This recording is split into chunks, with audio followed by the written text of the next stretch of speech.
Hai murid-murid, dalam video lepas kita sudah pun belajar tentang integer. Hari ini kita akan belajar operasi asas integer.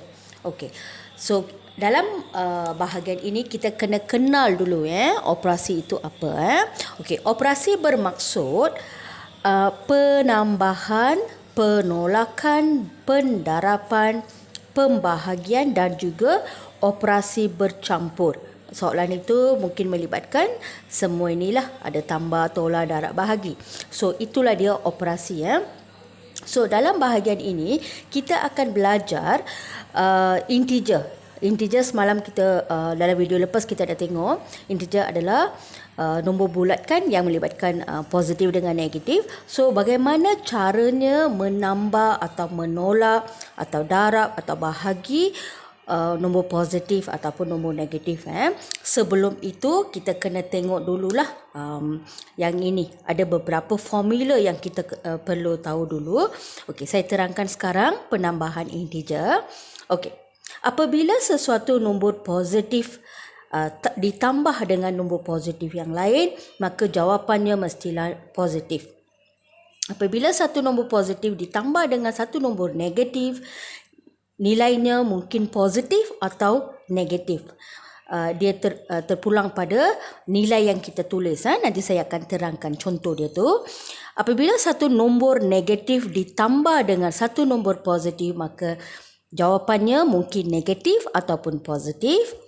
Dan apabila satu nombor negatif ditambah dengan lagi satu nombor negatif, jawapannya mestilah negatif. Itu untuk penambahan integer. Untuk penolakan integer pula, apabila satu nombor negatif ditolak dengan lagi satu nombor negatif, jawapannya mungkin negatif ataupun positif. Apabila satu nombor negatif ditolak dengan satu nombor positif, maka jawapannya negatif. Satu nombor positif apabila ditolak dengan lagi satu nombor negatif, jawapannya adalah positif. Dan apabila satu nombor positif ditolak dengan lagi satu nombor positif, jawapannya mungkin positif ataupun negatif. Mungkin anda keliru tengok yang ini anda mungkin rasa keliru macam mana ni kan. Okey, nanti saya akan terangkan dengan contoh satu demi satu. Okey murid-murid, sekarang kita tengok pendarapan integer pula. Apabila satu integer positif ataupun nombor positif didarab dengan lagi satu nombor positif, jawapannya adalah positif. Apabila satu nombor positif didarab dengan satu nombor negatif, jawapannya negatif. Apabila satu nombor negatif didarab dengan nombor positif, jawapannya adalah negatif. Apabila satu nombor negatif didarab dengan lagi satu nombor negatif, maka jawapannya mestilah positif. Ini bagi pendarapan integer.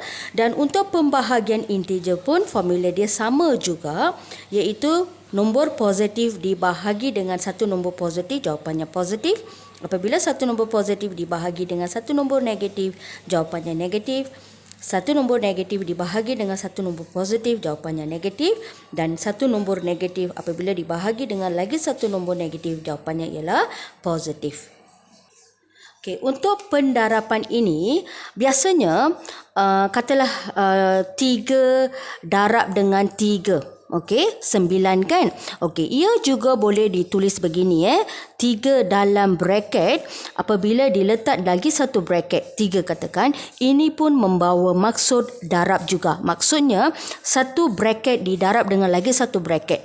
Okey, pun jawapannya adalah sama 9 So kena ingat, katalah contohnya 3 saya letak macam ni pun sama juga, 3 darab. Okey, bracket ini membawa maksud darab. 3 darab 3 sama dengan 9. Yang ini kita kena faham dulu, barulah saya akan pergi ke penambahan integer dengan penolakan integer, baru anda akan faham apa yang saya maksudkan. Okey pelajar, sekarang kita tengok contoh soalan penambahan.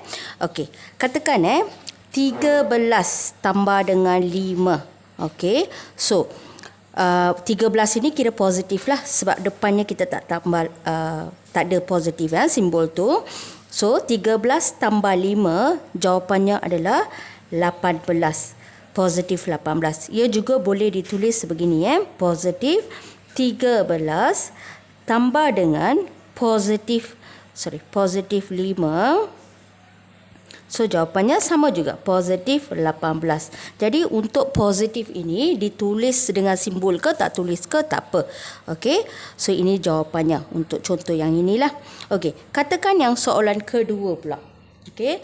6 tambah dengan negatif 7. Okey, dia sama dengan yang ini ya. Positif 6 tambah dengan negatif 7. Kita tengok apa jawapan dia.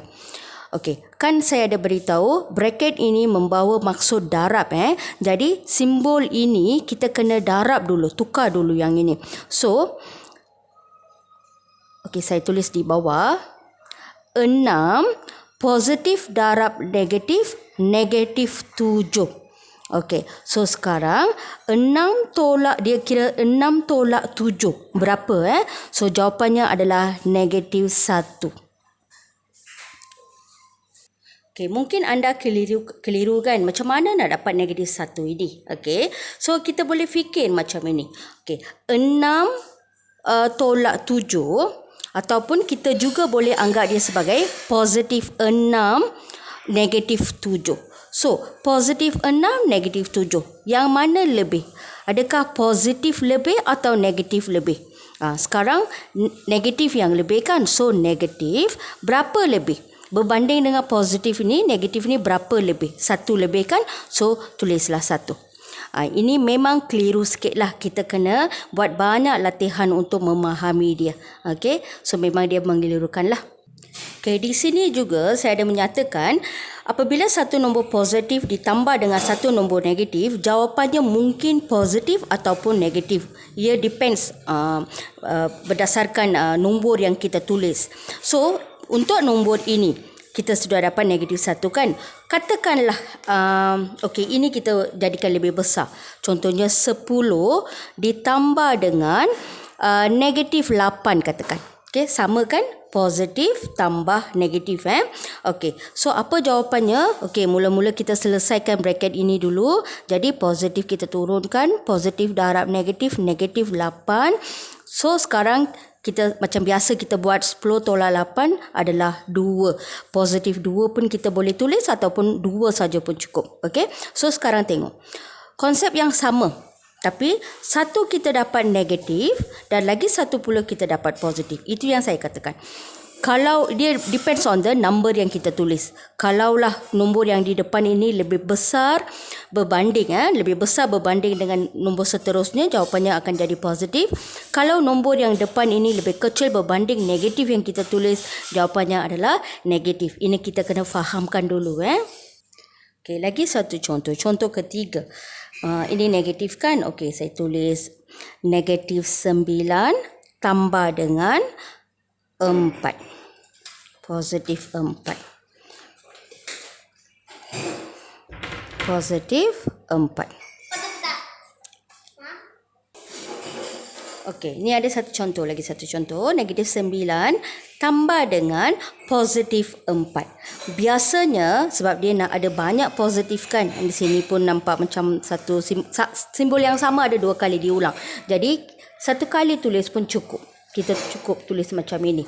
Okey, mudah untuk kita memahami dia. Okey, sekarang negatif 9 tambah 4. So kita kena fikir, negatif lebih besar ke positif lebih besar? Negatif yang banyak kan? Okey, dia ada banyak, nilai dia tinggi. So negatif jawapan dia. Sekarang berbanding dengan positif 4 ini, berapa yang lebih? Ada 5 lebih. Jadi 5. Negatif 5 jawapan dia. So sekarang negatif tambah dengan positif negatif tambah dengan positif, kita dapat negatif. Bagaimana pula kalau kita nak dapatkan positif? Katalah negatif 2 tambah dengan 7. Negatif tambah dengan 7, positif 7. So jawapan dia berapa? Okey, fikir balik. Negatif, positif. Yang mana lebih? Positif yang lebih. Berapa dia lebih berbanding dengan negatif ini? 5. So kita tulislah 5. Okey. So begitu juga dengan nombor negatif ditambah dengan lagi satu nombor negatif. Jawapannya negatif kan? Kita tengok contoh. negatif 5 ditambah dengan lagi satu negatif 10 katakan. So, apakah jawapannya? Okey. Ini kita boleh fikir begini. Negatif ini kita anggap sebagai hutang. Hutang yang kita ada. Hutang yang kita terima daripada seseorang. Katakan saya terima dengan seorang RM5 hutang. Keesokan hari dengan lagi seorang itu saya pergi pinjam lagi RM10. So sekarang hutang saya bertambah lagi kan. So hutang tambah hutang, itu maksudnya negatif tambah negatif, maksudnya hutang kita tambah dengan hutang. So bertambahlah hutang dia kan. Jadi negatif apabila ditambah dengan lagi satu negatif, jawapannya negatif. Sekarang 5 tambah 10. Maksudnya hutang 5 tambah dengan hutang 10, berapa jadi dia? Hutang 15. Jika yang ini kita tak faham secara begini, secara hutang, memang susah kita nak fahamkan dia. Okey pelajar-pelajar, saya ulang balik yang penambahan integer ini. Okey, saya ambil satu contoh lagi. 12 tambah dengan 10. Okey, nombor positif tambah dengan lagi satu nombor positif. Jawapannya ialah positif 22. So positif itu di depannya boleh dinyatakan, tak nyatakan pun tak apa. Okey, lagi satu contoh. 15 katakan tambah dengan negatif 7. Okey, ini sama dengan yang ini positif tambah dengan negatif. So kita kena selesaikan dulu bracket ini. Jadi 15. Okey, 15 positif darab negatif, selesaikan bracket. Positif darab negatif, negatif 7. So sekarang 15 tolak 7 berapa? Positif 8 ataupun 8. Okey, ataupun lagi satu contoh. Katakan 8 tambah dengan negatif 10 katakan. Okey, yang sama juga nombor positif tambah dengan negatif Okey. So selesaikan bracket, 8 turunkan, positif darab negatif, negatif 10. Sini kita kena fikir, positif lebih besar ke negatif lebih besar? Negatif yang besar. So negatif berapa dia besar ataupun berapa beza dia tu? Berbanding dengan yang ini, sini lebih 2 kan? So tulislah 2. Okey, sebab itu yang saya kata, untuk soalan positif tambah dengan negatif, depends on the nombor yang kita tulis. Boleh jadi positif ataupun boleh jadi negatif. Okay, yang seterusnya untuk yang ini, katalah negatif 6 tambah dengan 8. Okay, jawapannya yang mana besar? Positif ke negatif? Positif lebih, jadi tulislah positif. Berapa lebih? 2 lebih. Okay, lagi satu contoh. Sekarang negatif 10 tambah 5 ataupun negatif 10 positif 5. Yang mana besar? Negatif besar. Berapa dia lebih besar atau berapa lebih banyak? 5. Okey, negatif 5. Ini pun sama. So jawapannya depends boleh jadi positif ataupun boleh jadi negatif. Depends pada nombor yang kita tulis. Lepas tu negatif 4 tambah dengan negatif 5. Itu yang tadi saya kata hutang. Hutang 4 tambah lagi hutang 5. Hutang tambah hutang, tambahlah lagi hutang dia. Jadi hutang 9 ataupun negatif 9. Mungkin ada adik-adik tertanya, apa ni? Kadang-kadang kita kata ini positif, kadang-kadang kita kata ini tambah. Mana satu kita nak ambil? Okey, memang macam itulah. Ini kita juga boleh sebut sebagai tambah ataupun positif pun kita boleh sebut. Masalah ini timbul pada penambahan integer dengan penolakan integer sahajalah. Masa darab dengan bahagi tak confuse macam ini. Memang bahagian ini agak confuse. Sebab itulah cikgu ulang lagi sekali supaya adik-adik di sana tu boleh fahami dia lah. Okey adik-adik, sekarang kita pergi ke penolakan integer pula Okey, ini ada satu contoh. Negatif 9 tolak dengan negatif 3. Okey, apa jawapannya? Samalah macam penambahan tadi. Negatif dengan negatif bracket kan, kita kena selesaikan ini dulu. So negatif 9, negatif darab negatif akan menjadi positif 3. So sekarang Mana lebih? Negatif lebih ke positif lebih? Negatif yang lebih. Berapa lebih berbanding dengan ini? 6 lebih. So, negatif 6 jawapan dia. Okey. Untuk yang inilah negatif tolak negatif. Negatif tolak negatif. Jawapannya dapat negatif. Ataupun kita juga boleh katalah negatif 5 tolak dengan negatif 7. Kita tengok apa jawapan dia. Sama juga negatif 5 tolak dengan negatif negatif 7. So negatif 5, selesaikan bracket, negatif darab negatif, positif 7. So sekarang negatif dengan positif kita bandingkan, yang mana lebih besar, positif lebih besar. Jadi jawapannya positif. Berapa dia lebih banyak? 2 dia lebih banyak. So jawapannya positif 2. Jenis soalan yang sama. Okay, negatif tolak negatif. Tapi jawapannya berbeza. Depends on the number yang kita tulis. Okay, yang ini. Kemudian, untuk contoh yang ini pula. Negatif 2 tolak positif 8 katakan. Okay, selesaikan dulu bracket. Negatif 2. Negatif darab positif negatif 8. Okay, and then, okay, sekarang. Dia jadi hutang kan? Hutang 2, hutang 8. Berapa jadi dia? Hutang tambah hutang, hutanglah lagi bertambah. So, negatif 10. Okay, ini untuk soalan ini. And then, nombor positif. Okay, saya tulis 4 saja, tak perlu letak.